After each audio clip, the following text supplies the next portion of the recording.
What is this? Oh, well, too late.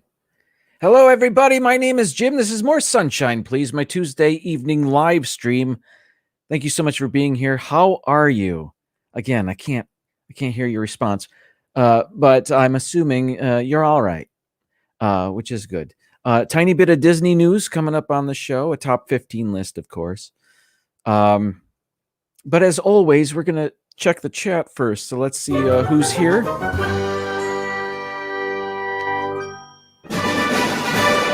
Okay, I know. I see by the timestamp on these first two chat entries that they were at the same time, 6:27 p.m. But on my board, Noah wins today's gold medal. Andrew Ford gets our silver. And today's bronze medalist, Keith, BDF the BFD. How is everybody doing? Thank you guys for being the first ones here in the chat. Also here is Pepper Tree Villa. More on them later. We've got Joy S. Welcome in. Good to see you in the chat. Francisco from California. How are you? Oh, James Ryan also here. James, always a pleasure to see you. Andrew Ford. Yeah, silver medalist. That's right. What was I going to say? I don't know if I'm going to go the full hour today, but we'll see. I don't know. Patrick, Zippity Doodad, welcome in. The Orlando guy is also here. Good to see everybody. Waiting for people to come in, but whatever. A little bit of Disney news. Let's get to it. Cinder Alley Loves Disney is also here. I see you. Randy and Kathy, welcome in. How is everybody? Dre Houston, also good to see you. A little bit of Disney news. This is from WDWNT, not mine. I stole the pictures. No, I'm attributing the pictures I'm about to show. Where are they? Here we go. Apparently, and I didn't know this till about 3 minutes ago, Disney is testing out facial recognition stuff, equipment. Sophie B, good to see you in the chat. I don't know much about this. I was actually surprised. I hadn't heard anything. Not that I'm monitoring Disney news all the time. I kind of look at a few sites here and there before my own live stream. Hi, Mom. But this caught me by surprise. We've got... I don't know if you can see there. I've got another picture from WDWNT, if I may attribute the pictures to them. You can see behind the regular Fast Pass or Magic Band scanning area, those little globes there. Right above them and behind them, actually, are two screens that look a little more like this on closer inspection. And you can see there's a... two sensors, one at the top and one at the bottom. I feel I need to read the article. I didn't have time to read the article. But I don't know if this is the first time or second time that they've gone through a testing day. But it was there today. This is from today. These images are from earlier. And let's see what else. They're reporting that the process is extremely efficient and might go a long way to help eliminate long lines to enter the park. That would be amazing. Quite often, I go to the park. I'm an annual pass holder, and they have a dedicated AP entry line just for annual pass holders. And quite often, it's the longest line. It takes the longest to get through. So 85% of the time, I don't even use that line. That's dedicated annual pass holder entry for that. But with something like this, well, that would be pretty neat. Let me show you that picture again of what the area looks like. You see the cast member. I guess are you still doing the magic band to get into the park? I suppose maybe not. If they're reporting that this is a more efficient process, then maybe you don't need the magic band for park entry. Again, this is just a test. They are not implementing this yet. They're just testing it. Two Real Geeks, good to see you in the chat. How are you guys? Yeah, I'm intrigued by this. I didn't know much about it, but there it is. If you're just joining us and I've missed you, we're just talking about Dizney testing out some facial recognition equipment to possibly replace the fingerprint thing that they have no longer use that because of COVID. They don't want people touching the same thing, over and over and over again. But yeah, we'll see. Disney nerd herders are here. Welcome in. All right. What else? I felt like there was something else. Oh, just on a personal note, we started a garden. We started gardening. We're starting small, but we're very excited about it. We have one raised bed garden, one table. And in that, we have planted okra. We have planted carrots and other things, including in other smaller containers, cantaloupe and I'm going to say broccoli, although I don't know if that's true. Joy S, welcome in. But I don't. I'm doing more of the building, more of the landscaping, putting in pavers, and less of the planting of the plants themselves. Sister Sunshine, good to see you. Allie says gardening can be a great way to relax. I'm hoping that that's the case. Have never done it. My family has gardened in various what's the word I'm looking for? Sizes. That's not the word I'm looking for. From larger gardens to smaller, like zucchini plants along the fence, stuff like that. But we're starting out. Oh, we also have blueberry plants, but we haven't planted those yet. They're still in the pots. We got 2 of those. Plant some dill. We saw dill at the we saw the seeds at the store, but we chose not to get them. They looked intriguing, but I wasn't sure if we'd ever use enough dill to justify having those take up space in our garden. But I don't know. I'm no chef. I don't know what I would use dill for, or what I have used dill for in the past, and I didn't even know. So I'm interested in everything. What we've yet to get for the garden is tomatoes. We will do that in the future. We have also in our backyard designated an area for expansion as well. So we're starting out with the one raised bed gardening table. Next to that, we have some stuff planted in the ground, and I can't remember what it is. I think I think that's where the cantaloupe is, maybe. Oh,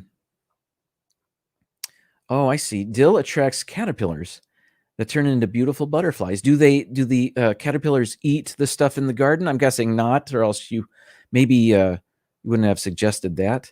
Dill is an excellent addition to a Greek salad. Okay. I didn't know that.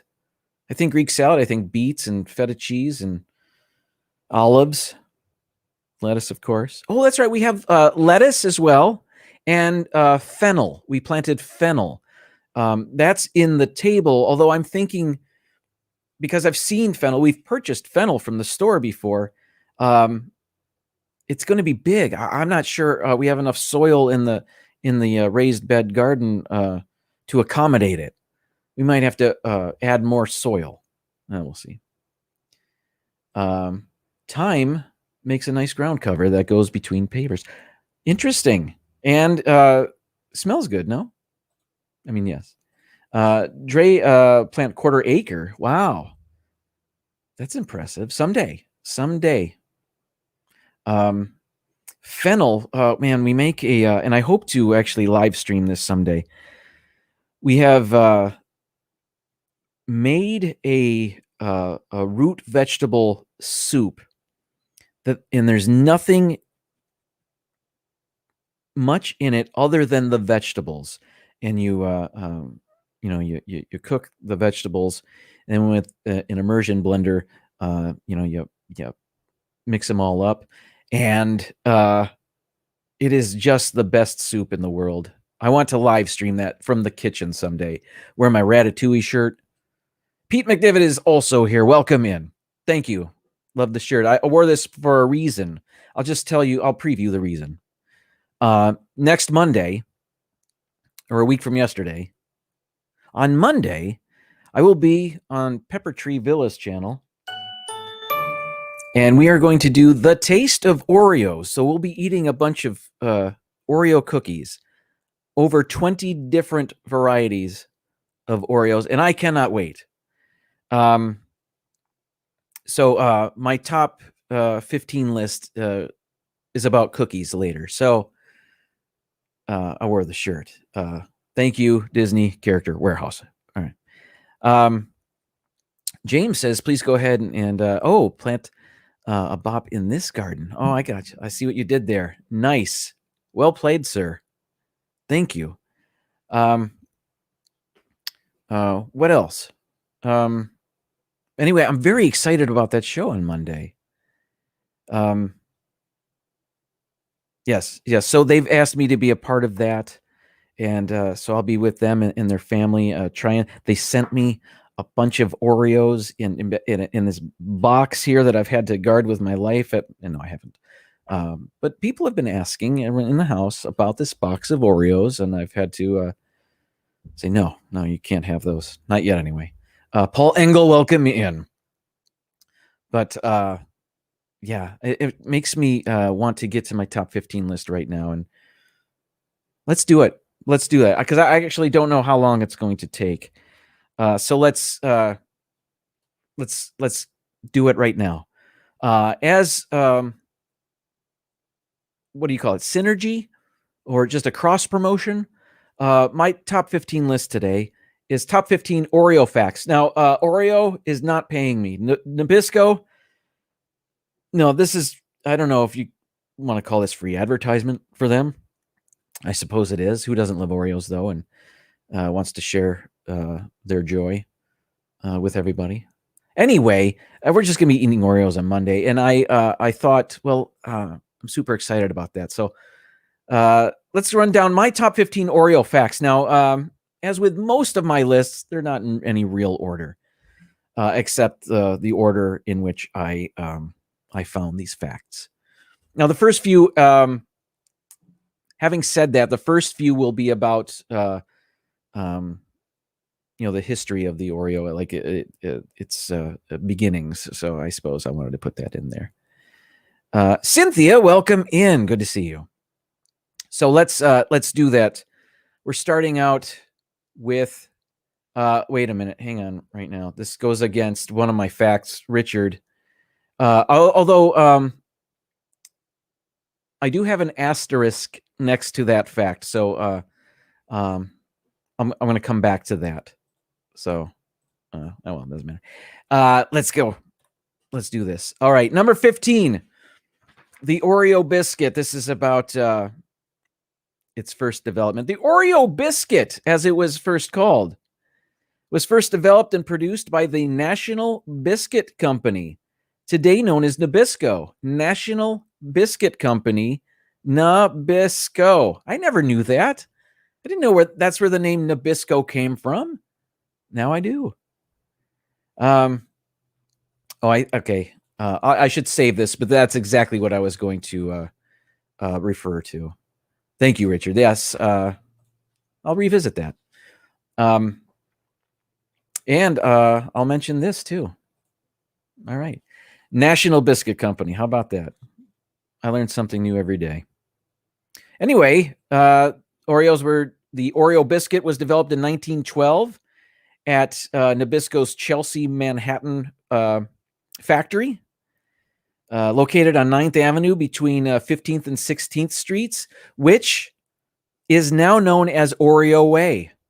A few years ago, they renamed that portion of 9th Avenue Oreo Way in what used to be the Oreo factory. It's now the Chelsea Market or something. I don't know what it is, but something like that. So the Oreo Biscuit, that's what it was originally called. And I think it may still be called that in the UK. Oh. Number 14, name changes. The Oreo Biscuit was renamed in 1921 to Oreo Sandwich. In 1948, the name was changed to Oreo Creme Sandwich. Or is it cream? It says creme. Let's just say cream. I feel pretentious when I say creme. So in 1948, the name was changed to Oreo Cream Sandwich. And in 1974, it became the Oreo Chocolate Sandwich Cookie, the name that has remained to this day. I guess that's its title. Nobody calls it that.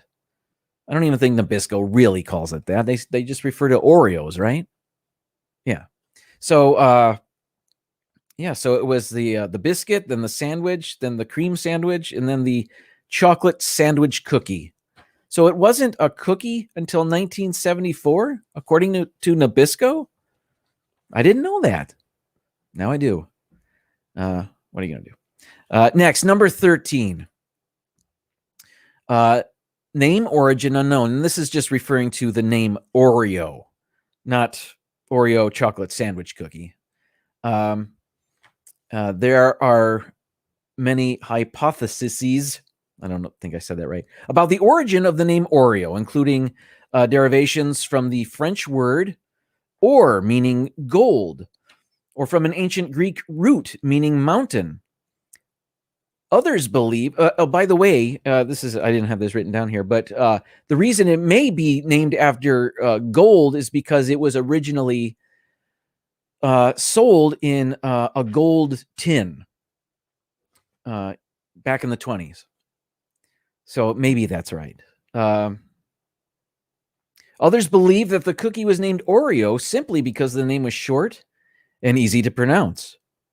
Another theory proposed by food writer Stella Parks is that the name derives from the Latin Oreodaphne, a genus of the laurel family. She observes that the original design of the Oreo includes a laurel wreath, and the names of several of Nabisco's cookies at the time of the original Oreo had botanical derivations, including Avena, Lotus, and Helicon. Those didn't make it, but Oreo did. Again, and so nobody knows where Oreo came from. So, I don't know. Next, number 12. We're talking about Oreo Facts. Oh, by the way, I have a banner that I made. I may as well put it up there. There we go.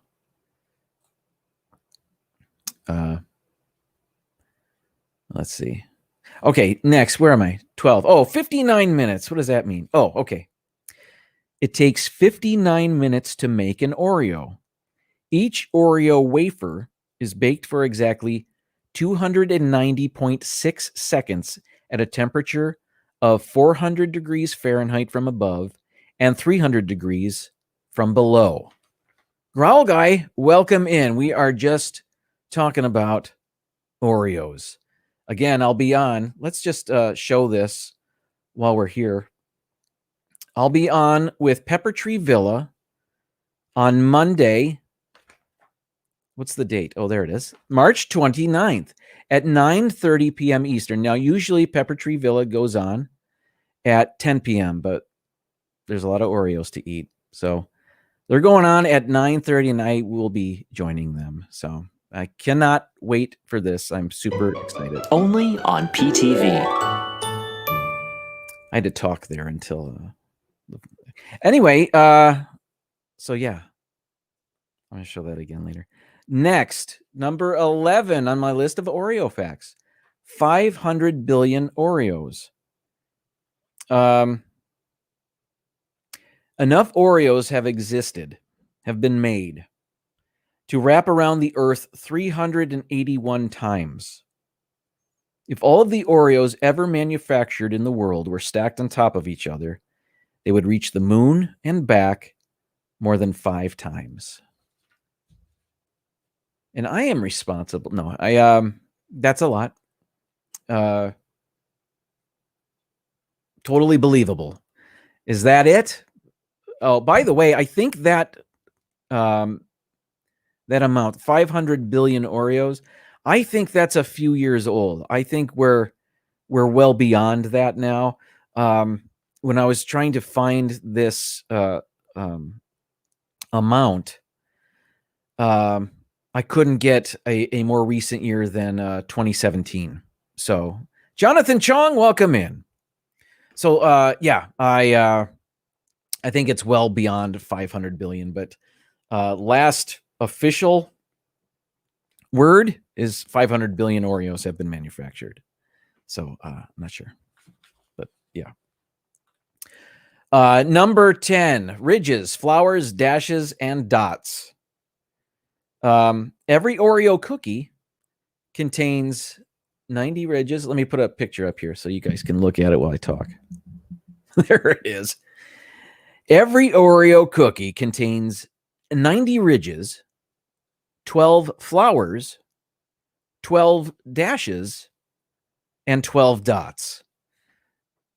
And that's not... Is that per side? 90 ridges. So how many flowers are there? If I start at 12, 1, 2, 3, 4, 5, 6, 7, 8, 9, 10, 11. That's per side. There's 12 flowers right there. And are both sides the same? Yeah, they are. Aren't they? It's not like a quarter. Both sides are the same. It's the same wafer on both sides. Right? Yeah. Not sure. Cricket Fox, good to see you. Welcome in. Yeah. How about that? Dots. Oh, yeah, they're the dots. For as many Oreos as I've eaten, I gotta be honest, I don't know if I've ever really examined one. Not for this long. Flowers, ridges. What constitutes a ridge? Did I say toots? Constitutes a ridge. I don't know. Dashes, of course. Dots, yes. Oh, along the edge. Yes, like a quarter. Okay, gotcha. Yeah, I don't know what I was thinking. Of course, ridges. Ruffles have... Never mind. Okay, where are we? Number 9. More than 12 dots, sister says? Oh, where are we? 9, built-in personality test. This has nothing to do with Scientology. It's just whatever. Where am I? Oh, yeah. Okay, so the way that you eat an Oreo might say something about your personality. In 2004, Kraft Foods surveyed 2,000 Oreo eaters and found that dunkers tend to be energetic, adventurous, and social. Twisters are sensitive, emotional, artistic, and trendy. And biters are easygoing, self-confident, and optimistic. Those are all positive traits. So, where are the the mad people? Biters tend to be mad. They didn't say that. Anyway, they also found that more women dunk while more men bite. Supposedly, women are more likely to twist open their Oreos while men often devour them whole, according to research done by the company ahead of its 100th birthday. Oreo says that 50% of snackers twist and pull their cookies apart before eating, sometimes without dunking. So I took information from a few different resources there, and I put them all together. And so when I read that, that may have sounded convoluted. Maybe not. Maybe it sounded fine. What's going on here? Oh, it just skipped on me. Mother's cookies. Used to be made. Oh, I don't know Mother's cookies, do I? Not sure. Amy from AJC Magic TV, welcome in. Good to see you. Bob and Ashley are also here. Hello. And then what's going on? If you've joined the live stream here, welcome in. Kay Atwood, I see you. How are you? Let's see.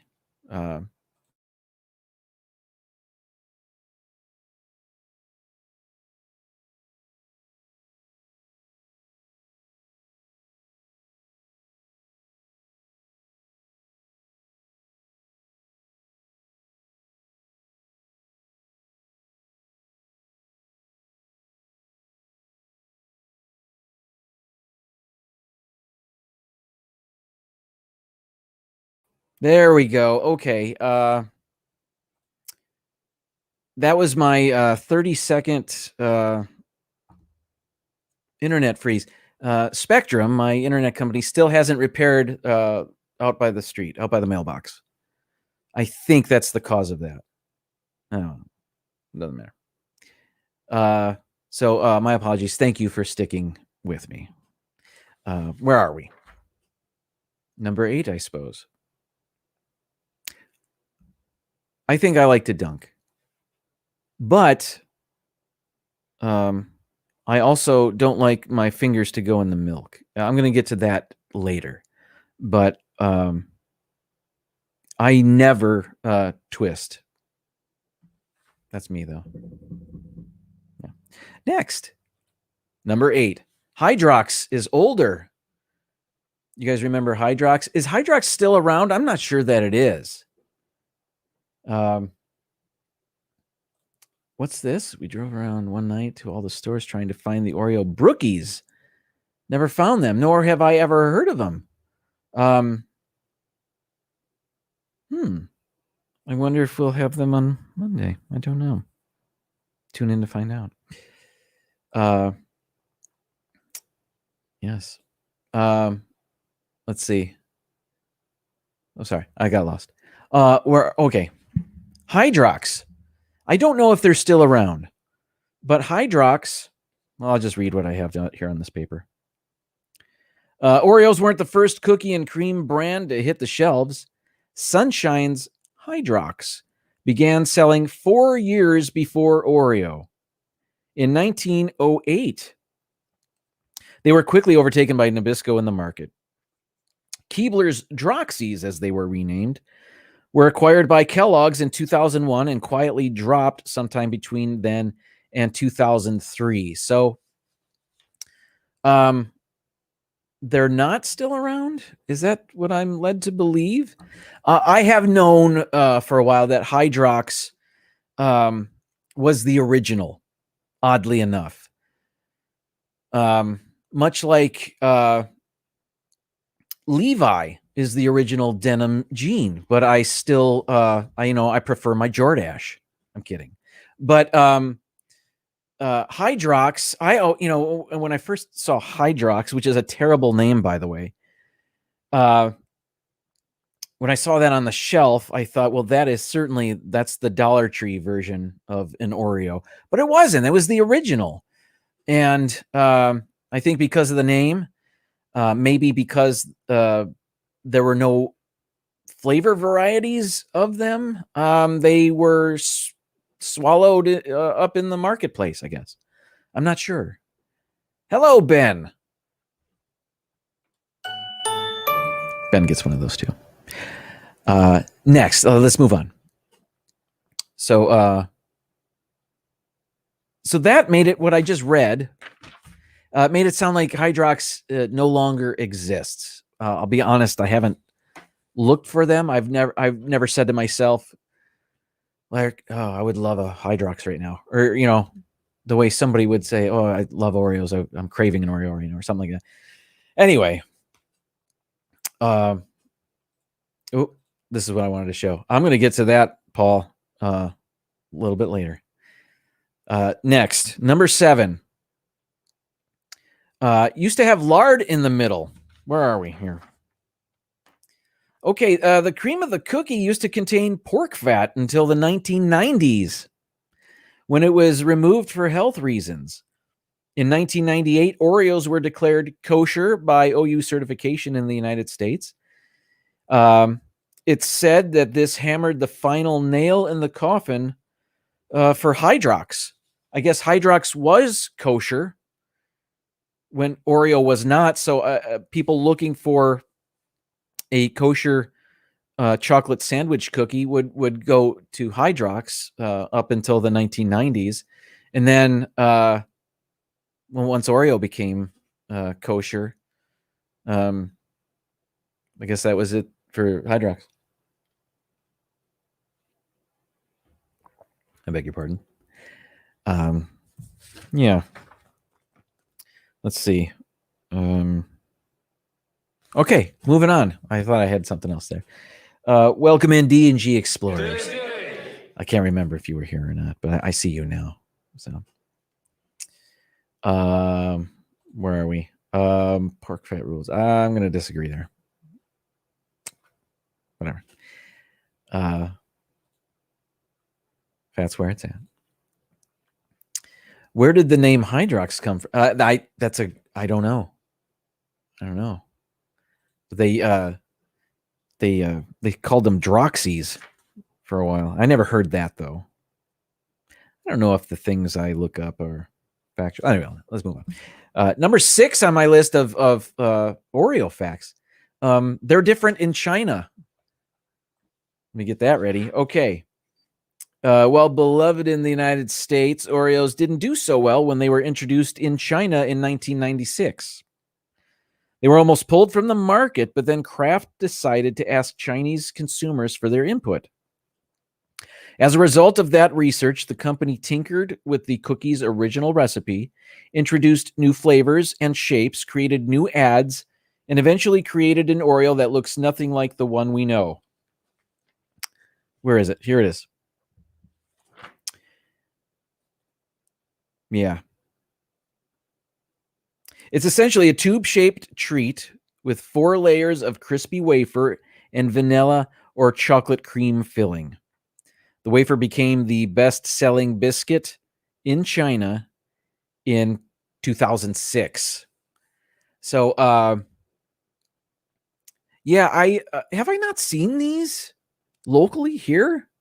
Maybe they do. I'm sure Nabisco or Kraft or whoever, they must occasionally, like a special edition, release stuff like this in the United States. No, am I wrong? So anyway, that's, I guess, what they came up with for Oreos in China. Kooky. Bamboo sticks. I don't know. Maybe. I don't know. Oh, Pepper Treeville, I think, did some research. Here we go. The Hydrox name came from combining the words hydrogen and oxygen, which Sunshine executives thought evoked purity. For a cookie, okay. Never. Others thought it sounded more like a laundry detergent. It absolutely does. That's a good call. Thank you for looking that up.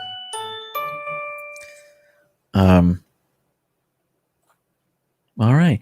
DWG Adventures. Good to see you. Welcome in. Let's see. I've seen those brands that do chocolate roll or hazelnut. There are a lot of those things. Maybe that's what I've seen. Certainly. What do they call it? Those aren't lady fingers, are they? No. Those are more wafer. I don't know. I don't know what I'm talking about anymore. Yes, like Oxidol. Let's move on. Number 5. They meet certain dietary standards. While no one would recommend Oreos as a diet food, they are considered accidentally vegan. This is what Richard was referring to earlier. So the ingredients in an Oreo cookie are vegan. There are no animal products. There's no dairy, certainly no meat. However, though there is some cross contact with milk during production, so buyer beware. And that's what Richard was saying. There could be trace amounts of milk, though they don't make Oreos with milk. The factory in which they are made does contain milk there. So, yeah. So they're kind of vegan, I guess. Guinness is vegan. I think I mentioned that during my St. Patrick's Day show. Guinness and Oreos. I might be hungry right now. I might be. My mind is drifting. Okay. Where are we? Okay. Let's see. Number 4. Veganish. That's right. Advertising changes. They've gone through different slogans throughout the year. Perhaps you'll recognize some of these.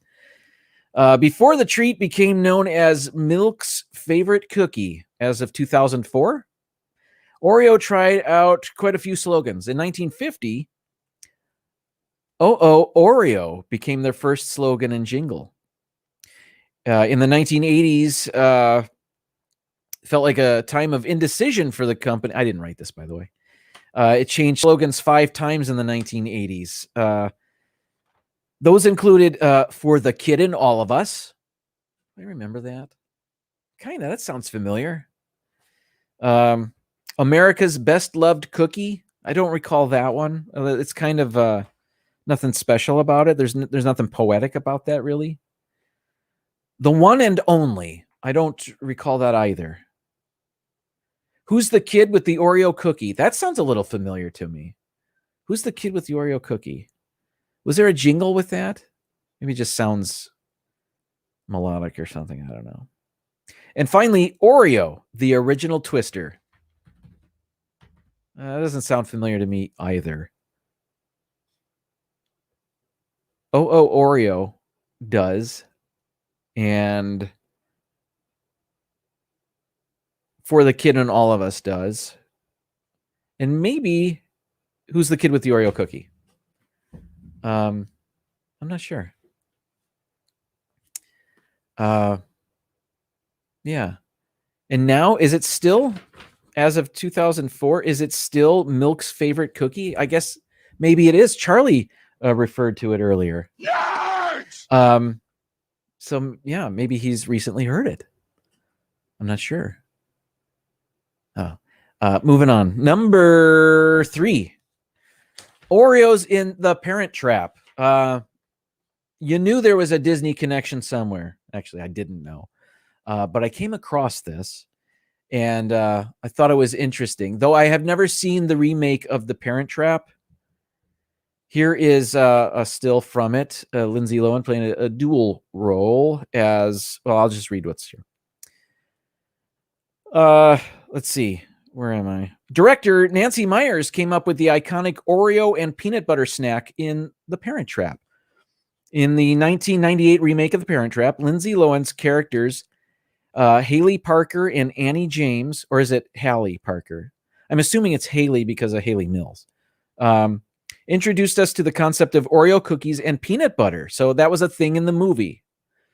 What should have been such an obvious combination blew the minds of 90s kids everywhere.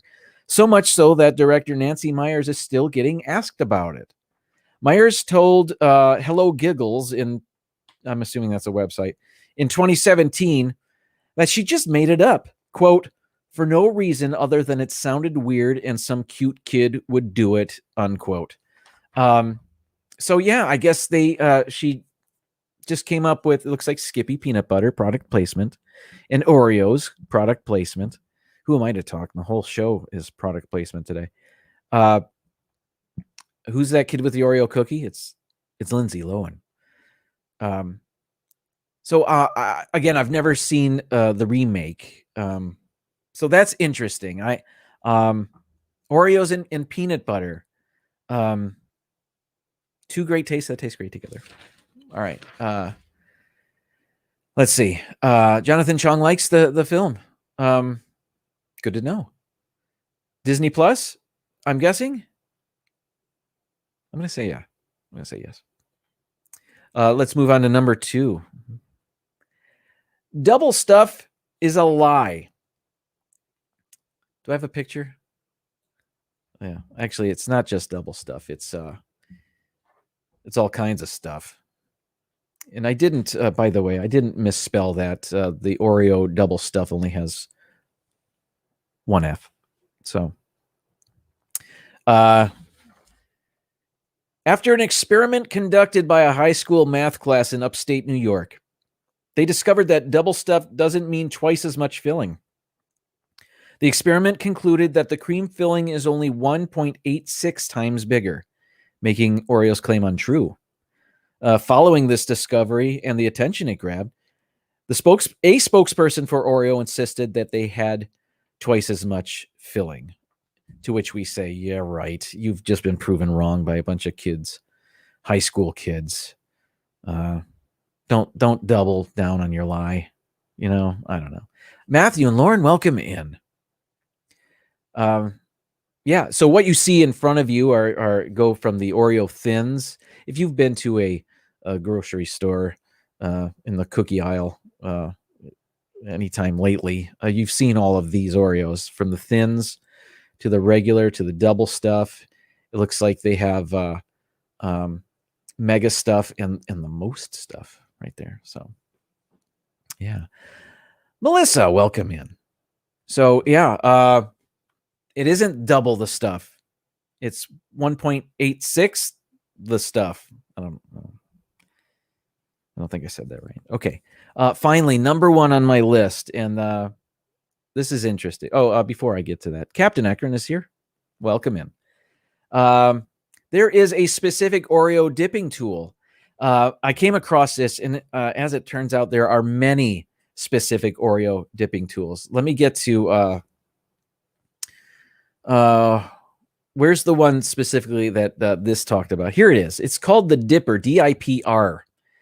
And it's just a plastic hook that you rest an Oreo on, and you put that thin plastic hook in the cream there. And then you are able to dunk the cookie in the milk without getting your fingers covered in milk, which I'm all for, but there's a cheaper way to do it. There's a website, by the way. Where is it? Thedipper.com, THEDIPR.com. And they have 2 different products there. Let me share it. Because I've got it called up here. Here it is. All right. I think this will work. Okay. So they have 2 different things, thedipper.com. They have this one's ridiculous. They're both ridiculous, frankly. But this one is a cup that has a deeper middle. What looks like a wine glass stem there is just a deeper portion of the cup, so you can stick the cookie in that. It's filled with milk, and you can keep your fingers dry. I don't know how that. Oh well, it doesn't matter. And then there's the Dipper. I think there are prices on here. I'm not looking to sell these. I would never buy one of these. There's the Dunker and the Dipper. Oh, they're using both here at the same time. Anyway, let's get off of this. I believe the Dipper, they're selling it for $8.99. And maybe you get more than one. I'm sure you do. But yeah, let's remove that. Okay. I have also found a number of other ones. This one is similar. The cookie spoon. Yeah, I think it's working on the same principle there. You put the plastic in the creamy center, and you dip that in the milk instead of your fingers. Here's one that looks difficult. It's a you put an Oreo in that plastic chamber, and but you've got to unscrew the chamber. You're still touching milk. Anyway, it doesn't matter. That one looks ridiculous to me. Here's this one I came across, the Dunkin' Buddy. So I don't know if that's held together with I don't know if it's stuck to the glass or cup there, or if it's there using magnets. I'm tending to think it's some sort of adhesive there, but I'm not sure. But you put the Oreo in that little reservoir, and then you fill your cup full of milk enough to submerge the cookie, just enough though, leave just enough to be able to grab. I don't know. That's stupid. And then there was this, which I came across, which is a plastic fork that somebody had, which, by the way, that was my Oreo hack for years. I had been doing that for a long time. Just stick a fork in the creamy center and use that. The whole thing can go in the milk. If you're into dunking your Oreos into milk, you don't have to get your fingers covered in milk, and you're eating cookies with a fork now. How classy is that? Hello, Samantha Lowe. Welcome in. So, and I know I'm not alone. I probably wasn't the first one to think of that, but I was the first one to think of it that I knew of. Oh well, what are you gonna do? Yeah. So the dipper and all that stuff, not necessary, but fun. Let's see. Was there anything? No, I don't have to read any of this. Oh, I guess that dipper was started as a Kickstarter campaign in 2011. 2011? Oh well. I guess it's not just for those not wanting to get their fingers in the milk, but it's of the cookie itself. If you can't process time very well, the cookie could crumble and disintegrate because it's too soaked with milk. Oh well. I see Arnie would just use a fondue fork. Perfect. Exactly. And you can dip them in melted chocolate too. Yes. So again, if I may, wait, where am I? Where am I going? Let me get rid of that, and then I can there we go. Again, this was all to prepare us all for Pepper Tree Villa's Monday night live stream. I will be their guest, and we are going to be trying a bunch of different flavors of Oreos, and I cannot wait. And I guess I'm not having dinner that night. It's going to be Oreo. Only on PTV. So, yes, very excited about that, and ready to go. Have the cookies. Although, if there's over 20 different types of Oreos that we're trying, I'd imagine I'm not eating the whole cookie. That can't happen. I mean, it could. My Oreo training has. I'm all set for that. I could do that, and I'm going to have almond milk with it. I stopped drinking milk a while ago. Although oat milk, I used to think oat milk was awful. It was like drinking if you put too much milk in oatmeal. It tasted like that, but oat milk has come a long way. Oat milk now, so many of them are delicious, and they there's one actually more than one, an extra creamy oat milk that is that's very good, almost dessert-ish, if I may.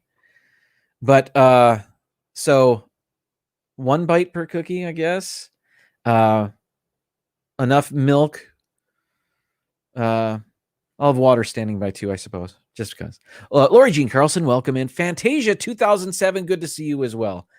We were just talking Oreos. And Pepper Tree Villa at 9:30 p.m. on Monday. Can't wait. I do like cashew milk. Cashew milk is creamy deliciousness as well. That is good. Oat milk, almond milk. I haven't had rice milk in a long time, so I don't know if any. I don't know if they've made any strides with rice milk. I don't drink much soy milk. Almond milk and oat milk are the two good ones. We use my wife uses the extra creamy oat milk as a creamer in her coffee. It's good stuff. What am I doing? I'm doing nothing but promoting products that are not sponsors today, which is, it's all good. We're at the end of the show, and when we're at the end of the show, I like to thank Dean from The Live Place. TheLivePlace.com is his website, but he also has a YouTube channel, The Live Place. TheLivePlace.com is a TV guide of sorts for family-friendly live streams. Not just Disney. There's cruising. There's other sorts of travel. Frankly, I don't know what else is on there. I'm a Disney channel, so that's what I know. But he has over 100 channels on there, so I'm sure there's something that will strike your fancy. Check out theliveplace.com. Dean is a great person and a wonderful member of this community. This is the Tuesday night lineup, just some of them that are available. It starts at 4 p.m. with Carlos, the Disney World Freak. Brandy and Dave, most Tuesdays at 5:30 or 5:30-ish. 6 p.m., Cheri, Awesome Sunsets. She's a travel agent, so she does all types of travel. 7 o'clock, it's this channel, More Sunshine Please, and Zippity Doodad, who is actually here today. Mouse Talk at 8 p.m. most days. Then at 9, we have Rob Fuzz has been going. I don't know if he's doing a live stream anymore that now that the Viapre project is back. I'll have to ask about that. But let's say Viapre project for sure, and maybe Rob Fuzz, who does retro videos. And I've said Rob Fuzz a bunch without the horns. That's better. And then at 10, the Hitchhiking Bones. They're in Texas, so it's 9 o'clock for them. Why do I mention that? I don't know. The Disney Nerd Herders have a Wednesday night live stream at 7 p.m. Eastern, followed by D&G Explorers at 8 p.m. Eastern, 5 p.m. Pacific. They're on the West Coast. We also have, there's Rob Fuzz and his Friday. It still says tonight at 9. I'm not sure that that's still accurate, so don't worry about that. But Fridays at 4 p.m. usually he goes live, whether it's Pub Talk or Frankie Friday. I don't know if he still does that, but he's got stuff going on there. And then there's Pepper Tree Villa. I can't stress enough. That's wrong too. So it'll be 9:30 this Monday, 6:30 p.m. Eastern for the taste of Oreos. And then I want to mention Pete McDivitt, who's here in the chat. Sunday, March 28th at 6 p.m. Pete will be live, and he will be announcing the nominations for the Star Wars edition of the Disney YouTube Recognition Series. There are over 100 nominees, and this is just the nomination show. These aren't the winners, but there are a number of people, most of them on theliveplace.com, frankly. A number of channels that have live streams, and there's a number of moderators that are here. And anybody that's, whether you're a creator or a moderator or just a chatter, I coined that, chatter, you can be nominated. So I was lucky enough to be asked to be a part of the crew doing the nominating. So again, Sunday, March 28th at 6 p.m. at Pete's channel. So Looking forward to that as well. Magic of the Mouse Radio, WDIZDB.com, is a relatively new internet radio station. It's Dizney 24/7. You can also find it on any number of internet radio station apps like 365 Live or Live 3. I don't know what any of them are called, but they're out there. If you go to the App Store and do internet radio, you'll come up with one. I also know, for example, there's a dedicated Roku app for Magic of the Mouse Radio. Anyway, you'll hear a bunch of Disney music. You'll hear podcasts. Occasionally, you'll hear my voice doing a promo. Pete's on there. Rob Fuzz is on there. Mouse Talk, a bunch of people. So there's a lot of members of this community involved with Magic of the Mouse Radio. So it's awfully cool stuff. And have listened to it a bunch. And he's adding new things all the time. So and he's always posting what he's added on his Instagram. He also has an Instagram. So if you want to know what he has been uploading to his catalog of Disney music, follow Bill's Instagram. It's good stuff. It is 7:57. It's just before 8 o'clock. I believe Mouse Talk has a show. So I'll be going over there after I make a pit stop. And then I will see you over at Mouse Talk. Walt and Melissa doing their Disanity show. So I will see you over there. Thank you, everybody, for tuning in this evening. I will see you next on Monday, 9:30 Eastern Time on the Pepper Tree Villa channel for The Taste of Oreos. Have a great night, everybody. Thank you so much for being here. See you over at Mouse Talk. Ending broadcast.